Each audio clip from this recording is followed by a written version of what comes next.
Atas permintaan Hermes, Ino merawat bayi Dionysus. Tapi murka Hera mengubah hidupnya menjadi neraka. Suami Ino dibuat gila dan tragedi pun tak terhindarkan. Sebuah tragedi gema dari kutukan naga Kadmus yang belum padam. Ino adalah putri Kadmus, pendiri kota Thebes. Ino menikah dengan Atamas, Raja Boeotia sebagai istri kedua. Atamas ini adalah saudara kandung Sisyphos. Mungkin ada yang ingat kisah Sisyphos, raja licik yang dihukum di Tartarus menggelindingkan batu ke atas bukit. Istri pertama Atamas adalah Nefeli, seorang wanita yang dibentuk dari awan oleh Zeus. Atamas menceraikan Nefeli untuk menikah dengan Ino. Dari pernikahannya dengan Nefeli, Atamas memiliki sepasang anak kembar bernama Heli dan Phrixus. Ino merasa iri pada Phrixus karena Phrixus adalah pewaris tahta Atamas. Ino merencanakan pembunuhan secara halus untuk mengenyahkan anak-anak Nefeli. Secara diam-diam, Ino menyuruh para wanita untuk memanggang biji gandum yang akan ditanam, sehingga benih itu mati dan menyebabkan panen gagal. Para petani menemui orakel atau peramal untuk meminta petunjuk. Ino menyuap utusan yang pergi ke orakel untuk menyampaikan bahwa dewa memerintahkan agar Phrixus dikorbankan demi menghentikan kelaparan.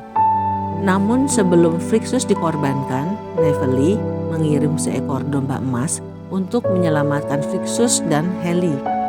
Domba emas bersayap itu sebetulnya adalah anak Nefeli juga dari hubungannya dengan dewa Poseidon. Konon makhluk ajaib ini berkilau seperti matahari pagi setelah hujan. Gambar domba jantan itu sendiri kemudian ditempatkan di antara rasi bintang oleh Nefeli untuk menandai waktu dalam setahun ketika benih-benih ditabur. Jadi ketika saat genting, awan menebal di langit, lalu di antara kilat dan petir, domba emas bersayap itu terbang menukik ke arah altar persembahan. Phrixus dan Heli naik ke punggungnya, lalu domba itu terbang, melintasi angin dan menerjang ombak di laut. Namun sayang dalam perjalanan itu Heli jatuh ke laut. Phrixus berusaha menolongnya tetapi gagal. Tempat itu kelak diberi nama Hellespont, sebuah nama kuno untuk Selat Dardanella, selat yang memisahkan benua Eropa dan Asia. Phrixus selamat sampai di Kolkis dan bertemu dengan Raja Aietes. Domba emas tersebut kemudian ia persembahkan kepada Zeus dan bulu emasnya ia berikan kepada Raja Aietes sebagai ucapan terima kasih. Aietes mempersembahkan bulu domba emas itu kepada Ares dan disimpan di kuil Ares. Karena Phrixus datang dengan makhluk ajaib, ia dianggap tamu utusan dewa. Dan ketika Phrixus mempersembahkan domba itu untuk Zeus, ia dianggap sebagai orang yang saleh dan terhormat. Sehingga Raja Aietes menyambutnya dengan baik. Bahkan ia dinikahkan dengan putri Aietes, yaitu Chalciope. Dalam kisah lain, suatu saat bulu domba emas itu akan diburu oleh para Argonaut. Waktu berlalu, Ino melahirkan 2 orang anak yang bernama Learchus dan Melicertes. Istana berjalan normal. Sementara di tempat lain, Semele, saudara kandung Ino yang sedang mengandung, terbakar oleh petir Zeus. Anak Semele yang berada di dalam rahim Semele diambil dan dimasukkan ke dalam paha Zeus. Ketika waktunya untuk dilahirkan, bayi itu yang bernama Dionysus dikeluarkan dari paha Zeus.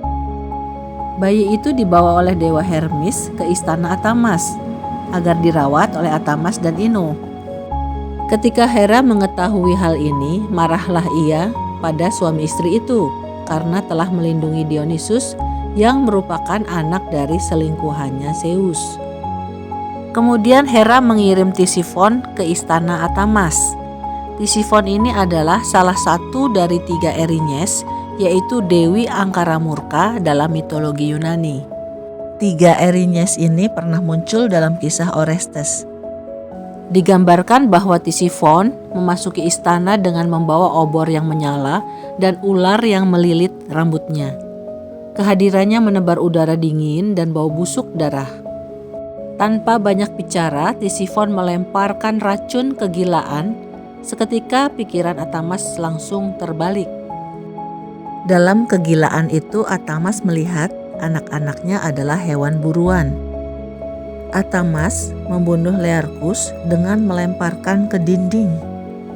Suasana mencekam membuat Ino lari membawa anaknya yang lain, Melicertes, karena Atamas yang masih dalam halusinasinya melihat mereka sebagai hewan buruan. Istana kacau balau dan penuh teriakan. Menyadari dirinya tak bisa kabur, Ino memilih melompat dari tebing ke laut bersama Melicertes. Dewi Laut Amfitrit dan Dewa Poseidon berbelas kasihan pada Ino dan anaknya dan mengubah Ino menjadi Dewi Laut Leukothea dan Melicertes menjadi Dewa Palaemon. Kutukan naga Kadmus itu belum padam dan masih membayangi keluarga Kadmus. Karena Atamas dan Ino tidak bisa merawat Dionysus, Hermes membawa Dionysus ke Gunung Nisa untuk dirawat oleh para nimfa secara rahasia. Berabad-abad kemudian, Ino yang sudah hidup abadi di laut dalam bertemu dengan Odysseus yang hampir mati tenggelam.